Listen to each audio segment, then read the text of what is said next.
first time I saw him, first thing I remember is his brown eyes.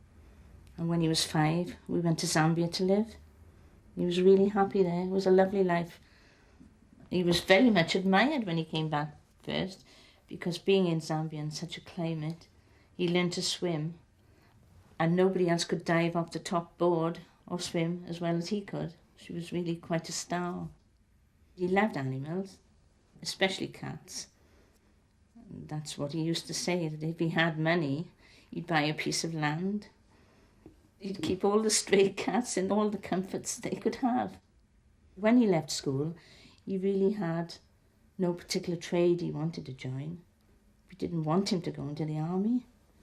But I think some of his friends probably put the idea into his head, and once he thought of it, it was either the Marines or the Paras, because they were the elite regiment.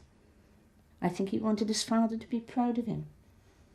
When he was home on leave, he'd run with bags of sand around his neck, all weighted down, and he'd run up the hills here, and he'd be really worn out. That was his ambition, to be the best.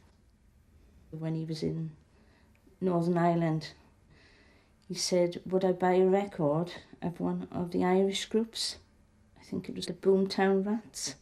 I don't like Mondays. And he said, when I'm home on leave, I listened to it, and he was killed on the next Monday.